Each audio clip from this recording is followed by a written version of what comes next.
হঠাৎ এই গাড়িটার থেকে পুরা ধুমা উঠতেছে, কারণটা জানবো হলে ভিডিওটা পুরা কমপ্লিট দেখুন। আসসালামু আলাইকুম বন্ধুরা, আশা করি এনেকর খবর সবর বালাই। আলহামদুলিল্লাহ আমিও বালাই। আজকের ভিডিওটা শুরু করলাম সকাল সকাল। হেরে আমার দহনটা খোলা শুরু করে দিলাম। দহন তো খুললাম, বাট দহনের মধ্যে লেত্র হয়ে রয়েছিল, তার লেগে ফটাফট ঝাড়ু মারা লাগাই দিছি। আর ঝাড়ু মারা হেরে মানে বয়ে থাকলে দহনের মধ্যে শান্তি লাগে, যেহেতু লেত্র থাকলে দহনের মধ্যে বয়েও শান্তি নাই, তার লেগে ফটাফট ঝাড়ু মারা লাগাই দিলাম। ফাইনালি কাম করা শুরু করে দিলাম। মোবাইলটা এলো স্যামসাং এর, এই মোবাইলটার মানে চার্জিং পিন খারাপ হয়েছে, তার লেগে মোবাইলটা ফটাফট খোলা শুরু করে দিলাম। বুটটা বাই করলাম মোবাইলতে খুললা। আর এই বুড়োর মধ্যে যেটা চার্জিং জ্যাক লাগানি আছে এটা একদম খারাপ, আর এটা আমি ওখানে চেঞ্জ করে দিমু। তার লাগে মানে আমারটা আছে নতুন একটা চার্জিং জ্যাক, এই জ্যাকটা আমি ওখানে বাই করে নিলাম। মোবাইলের কামটা করার পর আইফালাম পাগারও, যেহেতু কদিন আগে আমি জেসিবি লাগাইছিলাম পাগারটা খুদবার লেগে, আর জেসিবি পাগারটা খুদ দিলো, তাই দেখবার লেগে আইলাম। পাগার খুদা কমপ্লিট হয়েছে, বাট পাগারের মধ্যে অল্প কুস্তুরি টুস্তুরি আছে, এটি সাফা টাফা করলে সুন্দর হবো পাগারটা অল্প।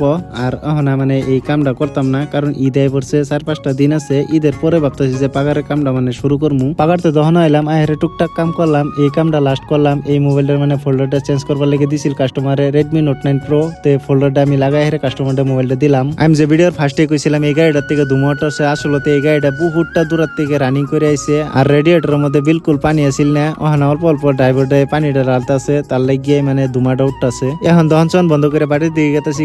আজকের ভিডিওটা এই পর্যন্তই আসিল। আশা করি ভিডিওটা ভালো লাগছে। নতুন একটা ভিডিওর লগে দেখা হবো। আজকের লেগে এতানি, আল্লাহ হাফিজ।